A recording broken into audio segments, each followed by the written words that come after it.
Hey guys, welcome back to the channel. We're going to be checking out a video titled I Moved to Paris After Going Bankrupt in the US. Oh my gosh, in this day and age, I think it's quite easy to go bankrupt in the United States. So without further ado, let's check out this guy's story from CNBC, Make It. And if you guys have any other stories like this where you know of any other Americans who moved to Europe and they were struggling, let me know in the comment section down below, because I don't think a lot of Americans move to Europe because of struggle. I think most of the time it's family or just curiosity, and they move to Europe and experience a lot of fun and cool things. Either ways, guys, if you have any recommendations, leave those in the comment section down below, or preferably click that link in the main comment section. You could recommend videos and I'll check them out as soon as possible. Anyways, guys, without further ado, let's check out this video.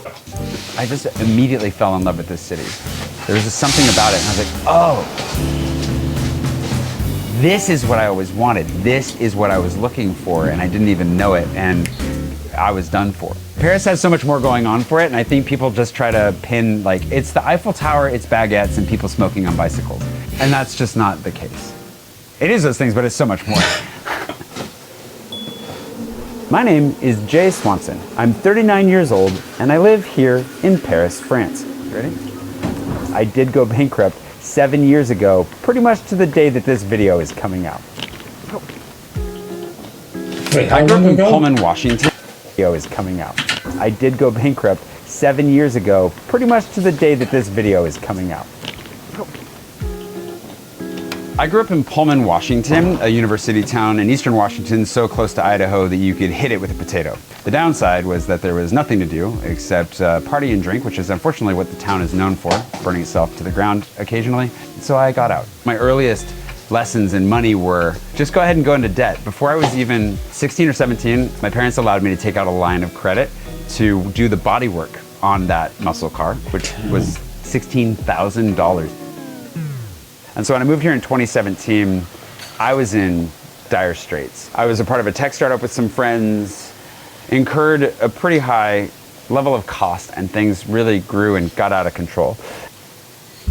And to make the minimum payments on $85,000 in debt was about $2,100 a month. I was making something in the range of like 23, let's say, $2,000 to $2,300 a month. So it was not a joke to say that as a tour guide, when I was here for the first summer, I was only really eating whatever I got tipped. And it was a very hungry summer. I realized maybe I should stop being so proud and I should do what my friends have been telling me to do and declare bankruptcy back in the United States. I was afraid the French government would catch wind of it and not give me the visa that I wanted, but in reality, the French government has no idea and doesn't care. I'm really grateful. They know now. Damn. Good that they don't care, but damn. Okay, that's really tough, man. That I declared bankruptcy when I did, because it completely changed my life.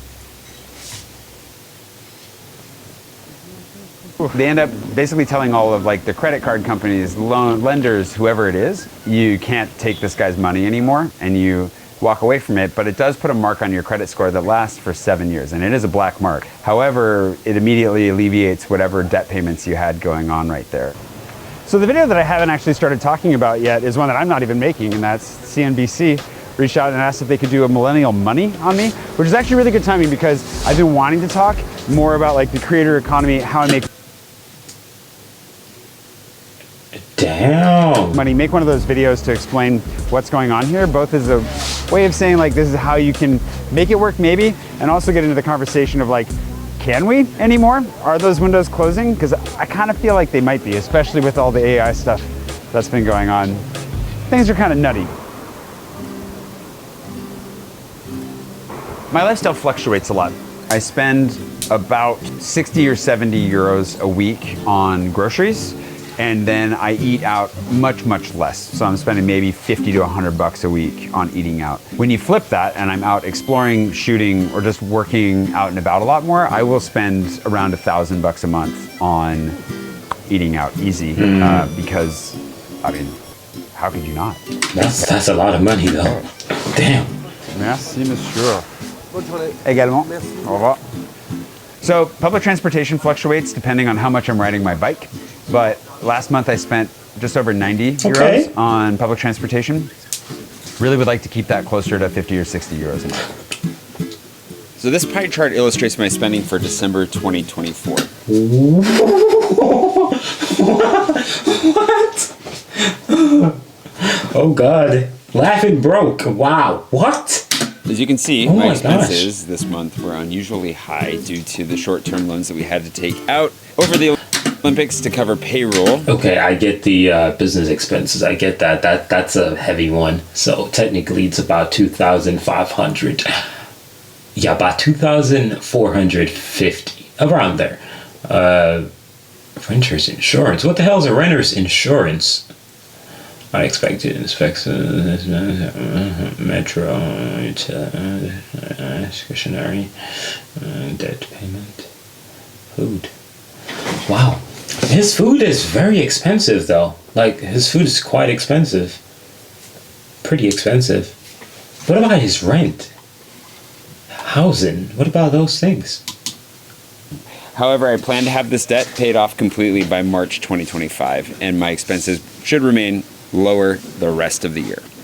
I think a lot of people will ask, especially like, they will phrase it, you're a grown-ass man, why do you live in such a tiny space by yourself? I don't pay rent is the reason why I live in this tiny space. I was lucky enough to find myself a free place to live, basically by volunteering in West Africa for 4 years.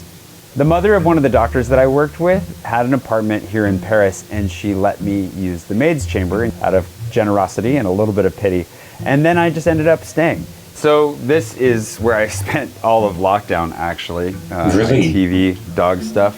This is the coffee station that I built to make myself coffee, which I do all the time, obviously. Where I work, my desk with a view of some trees.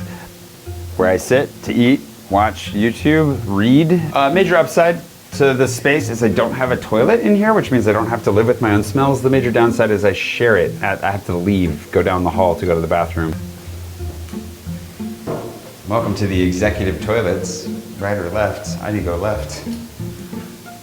See you in a minute.